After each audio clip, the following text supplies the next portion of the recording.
തദ്ദേശ തെരഞ്ഞെടുപ്പ് തോൽവിയിൽ അതൃപ്തി പരസ്യമാക്കി LDFിലെ ഘടകകക്ഷിയായ RJD പരാജയപ്പെടുമെന്ന് ഉറപ്പുള്ള സീറ്റുകൾ CPM അടിച്ചേൽപ്പിച്ചുവെന്ന് ദേശസമിതി അംഗം യൂജൻ മൊറാലി ആരോപിച്ചു.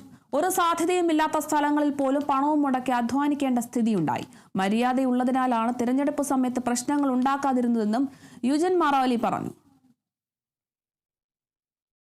അപ്പൊ ഇത് പരാജയപ്പെടുന്നത് സീറ്റുകൾ മുന്നണി അടിസ്ഥാനത്തിൽ ലഭിക്കാതിരുന്നത് കൊണ്ടാണ്, മറിച്ച് മത്സരിക്കാതിരുന്നത് കൊണ്ടോ പാർട്ടി ശോഷിച്ചതുകൊണ്ടല്ല. മാത്രവുമല്ല, ലഭിച്ച സീറ്റുകൾ ഒരു സാധ്യതയും ഒരു പഞ്ചായത്തിൽ ഏറ്റവും മോശപ്പെട്ട മുന്നണിക്ക് ഉള്ള സീറ്റ് ഏതാണോ അതാണ് RJD. ഇതാണ് സ്ഥിതി. ബാക്കി ജയിക്കുന്ന സീറ്റുകളൊക്കെ പ്രധാനപ്പെട്ട കക്ഷികൾ എടുക്കുന്നവരേക്ക് വന്നതാണ് പരാജയത്തിന്റെ കാരണം. എന്ന് പറഞ്ഞാൽ പരാജയപ്പെടുന്ന സീറ്റുകൾ RJDയുടെ തലയിൽ കെട്ടിവെക്കുന്ന രീതിയിലേക്ക് കാര്യങ്ങൾ വന്നു എന്ന് വളരെ വ്യക്തമാണ്. ഞങ്ങൾക്കതിൽ വിഷമമുണ്ട്. അപ്പോൾ തെരഞ്ഞെടുപ്പിൽ RJD പരാജയപ്പെട്ടിട്ടുണ്ടെങ്കിൽ അതിന്റെ ഉത്തരവാദിത്വം ഞങ്ങൾക്കല്ല. CPM നേതൃത്വം ഞങ്ങൾക്ക് നൽകിയ സീറ്റുകൾ ഏറ്റവും മോശപ്പെട്ട ഇതിൽ ഞങ്ങൾ ത്യാഗം സഹിച്ച് മുന്നണിയെ സംരക്ഷിക്കാൻ വേണ്ടി ആ സമയത്ത് ഒരക്ഷരം പോലും മറിച്ച് പബ്ലിക്കിന്റെ ഇടയിൽ പറയാതെ നിലപാടെടുത്ത് മുന്നോട്ട് പോയത് മുന്നണിയുടെ ഐക്യത്തെ മാത്രം കരുതിയിട്ടാണ്. കണ്ണൂർ കൂത്തുപറമ്പിൽ CPIM പ്രവർത്തകനെ ആക്രമിക്കാൻ ശ്രമിച്ച 2 RSS പ്രവർത്തകർ പിടിയിൽ. ചൂണ്ടയിൽ സ്വദേശികളായ രമിത്, റഷിൽ എന്നിവരാണ് പിടിയിലായത്. തെരഞ്ഞെടുപ്പ് തലേ ദിവസം മാനന്തേരി സ്വദേശിക്ക് നിവേദനയെ ആക്രമിക്കുകയായിരുന്നു.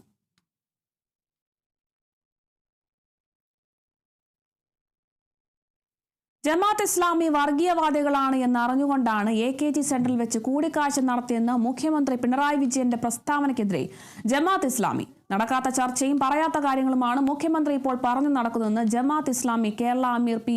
മുജീബ് റഹ്മാൻ കുറ്റപ്പെടുത്തി. മുഖ്യമന്ത്രി പറയുന്നത് പോലെ AKG സെന്ററിൽ ഒരു തിരഞ്ഞെടുപ്പ് ചർച്ചയും നടന്നിട്ടില്ല. 2011 CPIM ആവശ്യപ്പെട്ടത് പ്രകാരമാണ് ആലപ്പുഴ ഗസ്റ്റ് ഹൌസിൽ പിണറായിയുമായി തിരഞ്ഞെടുപ്പ് ചർച്ച നടത്തിയത്.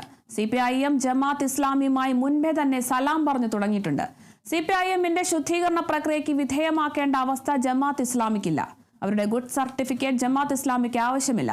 CPIM ഇപ്പോഴത്തെ നയം തിരുത്തിയാൽ അവരുമായി സഹകരണത്തെക്കുറിച്ച് ആലോചിക്കാമെന്നും P. മുജീബ് റഹ്മാൻ വാർത്താ സമ്മേളനത്തിൽ വ്യക്തമാക്കി. ജമാഅത്തെ ഇസ്ലാമിയുമായി ബന്ധപ്പെട്ട യാതൊരു ബന്ധവും ഉണ്ടായിരുന്നില്ല എന്ന് പറഞ്ഞ മുഖ്യമന്ത്രി അവരാവശ്യപ്പെട്ടിട്ടാണ് ഞാൻ സംസാരത്തിന് അവസരമൊരുക്കിയത്. അതോടൊപ്പം തന്നെ അവർ വന്നത് AKG സെന്ററിലാണ്. പറയേണ്ടത് ഞങ്ങൾ മുഖത്ത് നോക്കി പറയും കേട്ടോ എന്നും കൂടി അദ്ദേഹം പറഞ്ഞു. അവർക്ക് ഗുഡ് സർട്ടിഫിക്കറ്റ് നൽകാനൊന്നുമല്ല ഞങ്ങൾ അവരുമായി സംസാരിച്ചത്. വളരെ വിനയത്തോടു കൂടി പറയാനുള്ളത്, അങ്ങനെ ഒരു ഗുഡ് സർട്ടിഫിക്കറ്റ് ജമാഅത്തെ ഇസ്ലാമി CPMൽ നിന്നോ ഏതെങ്കിലും രാഷ്ട്രീയ പ്രസ്ഥാനങ്ങളിൽ നിന്നോ ഭരണകൂടത്തിൽ നിന്നോ ആഗ്രഹിക്കുന്നില്ല. ഏതാണ് ഈ ജമാഅത്തെ ഇസ്ലാമി? ഏറ്റവും അവസാനത്തെ ലോക്സഭാ തെരഞ്ഞെടുപ്പിനകത്ത് മധുര, ഡിണ്ടിഗൽ, രാജസ്ഥാനിലെ സിക്കർ ഈ 3 മണ്ഡലങ്ങളിലും CPMനെ പിന്തുണച്ച പ്രസ്ഥാനമാണ് ജമാഅത്തെ ഇസ്ലാമി. വയനാട് കണിയാമ്പറ്റ ജനവാസ മേഖലയിൽ ഇറങ്ങിയ കടുവ കാടുകയറിയെന്ന് സ്ഥിരീകരണം. കാൽപ്പാടുകൾ കേന്ദ്രീകരിച്ചുള്ള അന്വേഷണത്തിലാണ് ഇക്കാര്യം വ്യക്തമായത്. പ്രദേശത്തെ തോട്ടങ്ങളിലും വനമേഖലയിലും കടുവയുടെ കാൽപ്പാടുകൾ കണ്ടെത്തി. പാതിരി വനമേഖലയിലേക്ക് കടുവ പോയതായി Wayanad south DFO Ajith K. Raman പറഞ്ഞു. പടിക്കംവയൽ, ചീക്കല്ലൂർ, പുളിക്കൽ ഭാഗങ്ങളിൽ കണ്ട കടുവയെ തിരിച്ച് കാട് കയറ്റി എന്നുള്ളൊരു വിവരം ഇവരെ അറിയിക്കുകയാണ്. ഈ കടുവയുടെ identity Wayanad wild life sanctuary 112 എന്നുള്ളതായിരുന്നു. ഇതിനെ കൃത്യമായിട്ട് ഇന്ന് രാവിലെ മുതൽ തന്നെ ട്രാക്കേഴ്സ് ടീം ഉപയോഗിച്ചുകൊണ്ട് ട്രാക്ക് ചെയ്ത്, അതുപോലെ തന്നെ തെർമൽ ഡ്രോൺ ഉപയോഗിച്ചും നമ്മൾ പരിശോധന നടത്തി ഇതിന്റെ കാൽപ്പാടുകൾ പരിശോധിച്ച് ഇത് പാതിരി റിസർവ് മേഖലയിലേക്ക് തിരികെ കയറിയിട്ടുള്ളതായിട്ട് സ്ഥിരീകരിച്ചിട്ടുള്ളതാണ്. അവിടെ ഇപ്പോൾ ക്യാമറ ട്രാപ്പുകൾ വെച്ച് നിരീക്ഷണം നടത്തുന്നതാണ്. കൂടാതെ പാട്രോളിംഗും നടത്തുന്നതാണ്. ഈ പ്രദേശങ്ങളിലും ഒരു ബേസ് ടീമിനെ ഇട്ട് പാട്രോളിംഗ് തുടരുന്നതാണ്. ഇനി ശബരിമല മണ്ഡലകാല വാർത്തകളിലേക്കാണ് നോക്കാം. ശരണമന്ത്രം.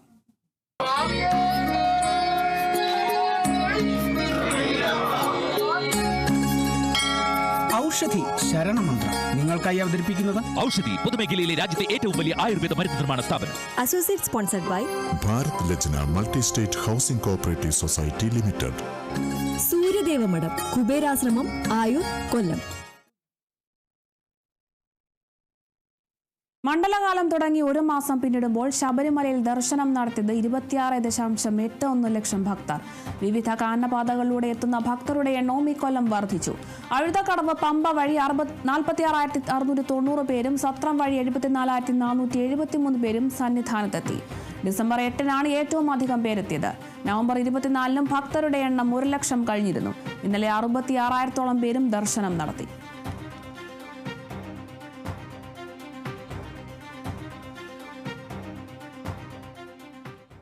പതിനെട്ടാം പടി കയറി വരുന്ന അയ്യപ്പ ഭക്തർക്ക് നിർദ്ദേശം നൽകാനായി പോലീസിന് മൈക്രോഫോൺ അനൗൺസ്മെന്റ് സംവിധാനം ഏർപ്പെടുത്തി. ഭക്തർക്ക് കേൾക്കാൻ കഴിയുന്ന വിധത്തിൽ നിർദ്ദേശങ്ങൾ നൽകുന്നതിനാണ് മെഗാഫോണും മൈക്രോഫോണും പോലീസ് ഉദ്യോഗസ്ഥർക്ക് നൽകിയിരിക്കുന്നത്.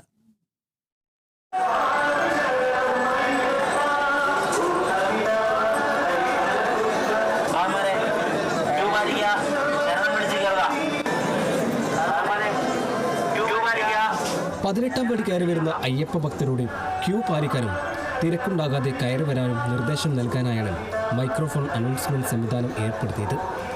ശരണം വിളികൾക്കിടയിൽ നിർദ്ദേശങ്ങൾ ഉച്ചത്തിൽ പറഞ്ഞാലും ഭക്തർക്ക് കേൾക്കാൻ കഴിയില്ല.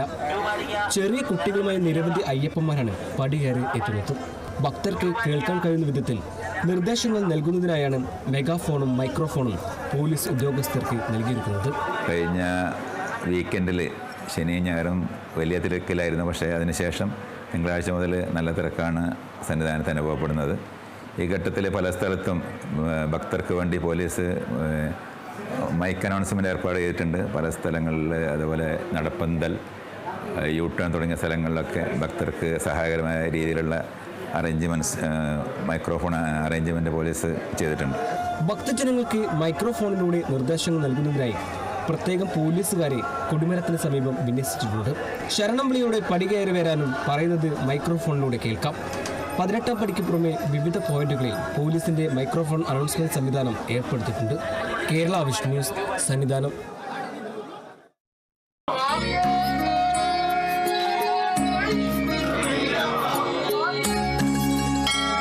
ഔഷധി ശരണമന്ത്രം നിങ്ങൾക്കായി അവതരിപ്പിക്കുന്നത് ഔഷധി പൊതുമേഖലയിലെ രാജ്യത്തെ ഏറ്റവും വലിയ ആയുർവേദ മരുന്ന് നിർമ്മാണ സ്ഥാപനം. Associate sponsored by Bharat Lajna multi state housing cooperative society limited. Suryadevamadham, Kuberashramam, Ayoor, Kollam. നോക്കാം സ്വർണം വെള്ളി നിരക്കുകൾ. കവിത ഗോൾഡ് ആൻഡ് ഡയമണ്ട്സ് ഇന്നത്തെ സ്വർണം വെള്ളി നിരക്കുകൾ നിങ്ങൾക്കായി അവതരിപ്പിക്കുന്നത് Kavitha gold and diamonds, the versatile jewellery. സ്വർണം 22 ക്യാരറ്റ് ഗ്രാമിന് 12,330 രൂപ, പവന് 98,640 രൂപ. സ്വർണം 18 ക്യാരറ്റ് ഗ്രാമിന് 10,200 രൂപ, പവന് 81,600 രൂപ. വെള്ളി ഗ്രാമിന് 210 രൂപ, കിലോയ്ക്ക് 2,10,000 രൂപ. കവിത ഗോൾഡ് ആൻഡ് ഡയമണ്ട്സ് ഇന്നത്തെ സ്വർണം വെള്ളി നിരക്കുകൾ നിങ്ങൾക്കായി അവതരിപ്പിച്ചത് Kavitha gold and diamonds, the versatile jewellery. വാർത്തകൾ തുടരുന്നു. കൊല്ലം കൊട്ടിയത്ത് 1 കിലോ കഞ്ചാവുമായി 4 പേർ പിടിയിൽ. മുണ്ടയ്ക്കൽ സ്വദേശികളായ സുധീഷ്, റോബിൻ, റോഷൻ തങ്കശ്ശേരി സ്വദേശി റോയി എന്നിവരെയാണ് കൊട്ടിയം പോലീസും ഡാൻസ് ഓഫ് സംഘവും ചേർന്ന് പിടികൂടിയത്. പ്രതികൾ പാലോട് നിന്നും കൊല്ലത്തേക്ക് വരുന്നെന്ന വിവരം ലഭിച്ചതിനെ തുടർന്ന് നടത്തിയ അന്വേഷണത്തിലാണ് പിടിയിലായത്. ഇവർ സഞ്ചരിച്ചിരുന്ന ഓൾട്ടോ കാറും ബൈക്കും പരിശോധിച്ചതിനെ തുടർന്നാണ് കഞ്ചാവ് പിടികൂടിയത്. പ്രതികളെ വൈദ്യ പരിശോധനയ്ക്ക് ശേഷം കോടതിയിൽ ഹാജരാക്കി റിമാൻഡ് ചെയ്തു.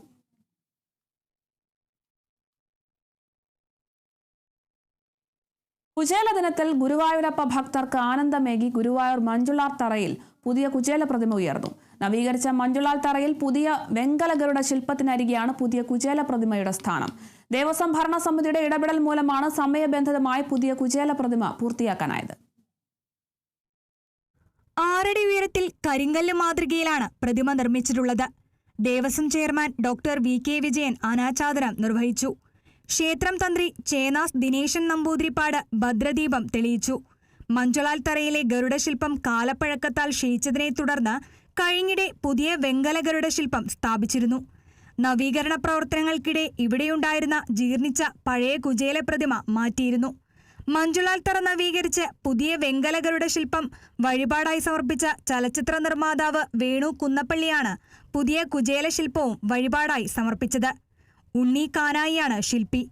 കരിങ്കൽ മാതൃകയിൽ നിർമ്മിച്ച പ്രതിമ ഉന്നത നിലവാരത്തിലുള്ള സ്റ്റെയിൻലെസ് സ്റ്റീലും ഫൈബർ മാറ്റും റെസീനും ഉപയോഗിച്ച് കാലങ്ങളോളം നിലനിൽക്കുന്ന രീതിയിലാണ് നിർമ്മിച്ചിട്ടുള്ളത്. മഞ്ജുലാൽ തറയിലെ ഗരുഡ ശില്പവും ഉണ്ണി കാനായിയാണ് നിർമ്മിച്ചത്. തോളിൽ തുണിസഞ്ചിയും അരയിൽ അവിൽപൊതിയുമായി ഗുരുവായൂർ ക്ഷേത്രനടയിലേക്ക് ഭക്തിയോടെ നോക്കുന്ന രീതിയിലാണ് പ്രതിമയുടെ രൂപകൽപ്പന.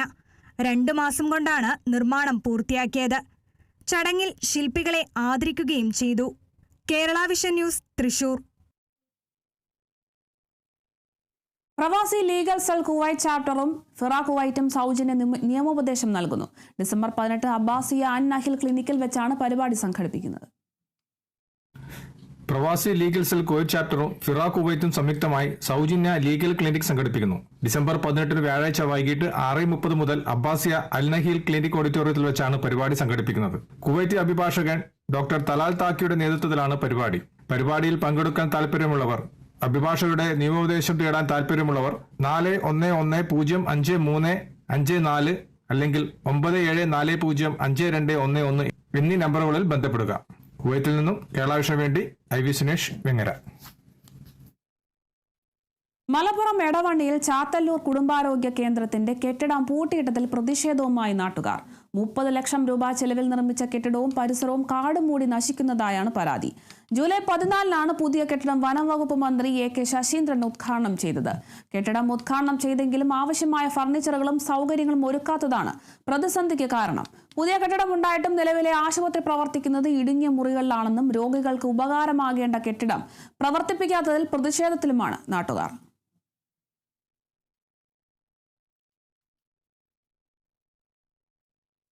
തിരുവനന്തപുരം പാറശാലയിൽ മോഷണക്കേസ് പ്രതിയെ പിടികൂടി പോലീസ്. നേമം സ്വദേശിയായ നവാസ് ആണ് പിടിയിലായത്. 25ഓളം മോഷണം നടത്തി ആഡംബര വില്ലകളിൽ ഒളിവിൽ കഴിയുകയായിരുന്നു ഇയാൾ. പാറശാല, ചെങ്കൽ, തോട്ടൻകര മേഖല കേന്ദ്രീകരിച്ച് രാത്രിയിൽ ആൾതാമസമില്ലാത്ത വീടുകൾ കുത്തിത്തുറന്ന് പണവും സ്വർണ്ണാഭരണങ്ങളും മോഷ്ടിക്കുകയാണ് ഇയാളുടെ പതിവ്.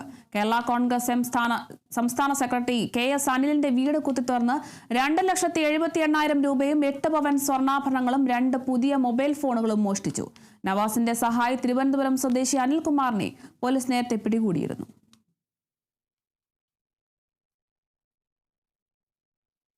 തൃശൂർ ചാലക്കുടിയിൽ ജപ്തി ഭീഷണിയെ തുടർന്ന് 64-കാരൻ ജീവനൊടുക്കി. വെട്ടുകടവ് സ്വദേശി സോമസുന്ദര പണിക്കരാണ് മരിച്ചത്. സോമസുന്ദരത്തിന്റെ വീട് ഇന്ന് ജപ്തി ചെയ്യാനിരിക്കുകയായിരുന്നു.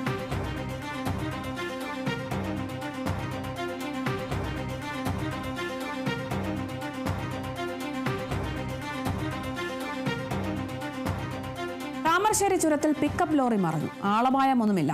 3-ാം വളവിനും 4-ാം വളവിനും ഇടയിലാണ് അപകടമുണ്ടായത്. മൈദ കയറ്റി വന്ന ലോറിയാണ് അപകടത്തിൽപ്പെട്ടത്. ഗതാഗത തടസ്സമുണ്ടായിട്ടില്ല.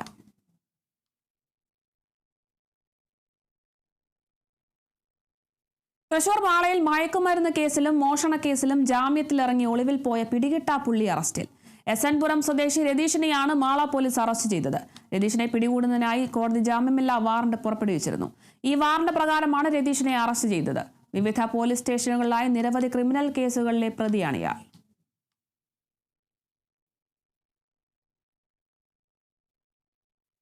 തൃശൂർ കാട്ടൂരിൽ സ്വകാര്യ പണമിടപാട് സ്ഥാപനത്തിൽ മുക്കുപണ്ടം പണയം വെച്ച് 3,17,000 രൂപ തട്ടിയെടുത്ത കേസിലെ പ്രതി പിടിയിൽ.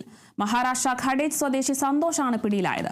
സ്വർണമെന്ന വ്യാജേന 63 ഗ്രാം തൂക്കം വരുന്ന മുക്കുപണ്ടം പണയം വെച്ച് പണം തട്ടിയതിനാണ് ഇയാളെ അറസ്റ്റ് ചെയ്തത്. എടമുട്ടത്തുള്ള സ്വകാര്യ ധനകാര്യ സ്ഥാപനത്തിൽ മുക്കുപണ്ടം പണയം വെച്ച് 9,700 രൂപയും തട്ടിപ്പ് നടത്തിയ കേസിലും ഇയാൾ പ്രതിയാണ്. നടപടിക്രമങ്ങൾക്ക് ശേഷം പ്രതിയെ കോടതിയിൽ ഹാജരാക്കും.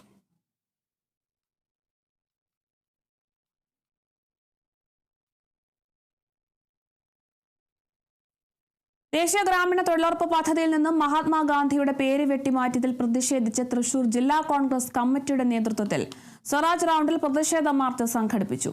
ജില്ലാ കോൺഗ്രസ് കമ്മിറ്റി ഓഫീസിൽ നിന്നും ആരംഭിച്ച മാർച്ച് തെക്കേ ഗോപുരനടയിൽ സമാപിച്ചു.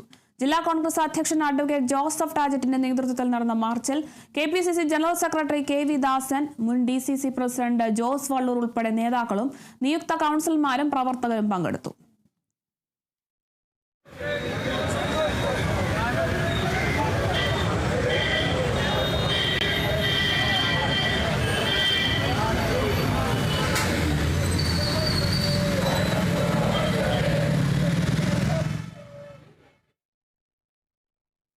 തൃശൂർ ചായപ്പൻകുഴി ഫോറസ്റ്റ് സ്റ്റേഷനിൽ അതിക്രമിച്ചു കയറി ഫോറസ്റ്റ് ഉദ്യോഗസ്ഥരെ ഭീഷണിപ്പെടുത്തിയ കേസിൽ 3 പേർ അറസ്റ്റിൽ.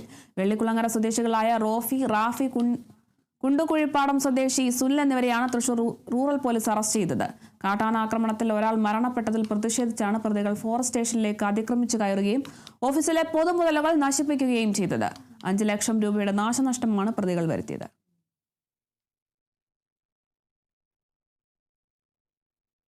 ചരിത്രത്തിലാദ്യമായി UDFന് ഭരണം ലഭിച്ച കോഴിക്കോട് ജില്ലാ പഞ്ചായത്തിൽ കോടഞ്ചേരി ഡിവിഷനിൽ നിന്നും വിജയിച്ച മഹിളാ കോൺഗ്രസ് നേതാവ് മിലി മോഹൻ പ്രസിഡന്റാകും. മുസ്ലിം ലീഗിലെ KK നവാസ് ആണ് ജില്ലാ പഞ്ചായത്ത് വൈസ് പ്രസിഡന്റാവുക. നിലവിൽ മുസ്ലിം ലീഗ് ജില്ലാ സെക്രട്ടറിയായ നവാസ് നാദാപുരം ഡിവിഷനിൽ നിന്നാണ് ജയിച്ചത്. UDF ജില്ലാ കമ്മിറ്റിയാണ് ഇത് സംബന്ധിച്ച് തീരുമാനം കൈക്കൊണ്ടത്.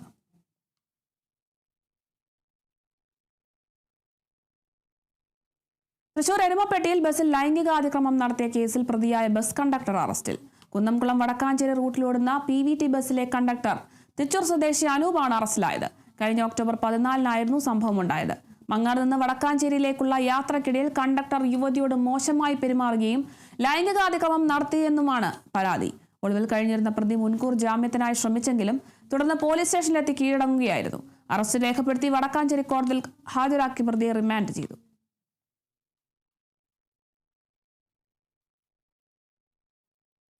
കുപ്രസിദ്ധ കുറ്റവാളി ബാലമുരുകന്റെ ഭാര്യ ജീവനൊടുക്കി. തെങ്കാശി സ്വദേശി ജോസ്ബിൻ ആണ് മരിച്ചത്. തിരുനെൽവേലി ആശുപത്രിയിൽ ചികിത്സയിലിരിക്കെയാണ് മരണം. 8-ാം തീയതിയാണ് ഭാര്യയും മക്കളും ജീവനൊടുക്കാൻ ശ്രമിച്ചത്. 2 മക്കൾ ഇപ്പോഴും ചികിത്സയിൽ തുടരുകയാണ്. വിയൂർ ജയിലിൽ നിന്ന് ചാടിയ ബാലമുരുകൻ ഭാര്യയെയും മക്കളെയും കാണാൻ തെങ്കാശിയിലെത്തിയിരുന്നു. പോലീസ് അന്വേഷണത്തിനിടെ അവിടെ നിന്നും രക്ഷപ്പെടുകയായിരുന്നു. അതിനുശേഷമാണ് ഭാര്യയും മക്കളും ജീവനൊടുക്കാൻ ശ്രമിച്ചത്.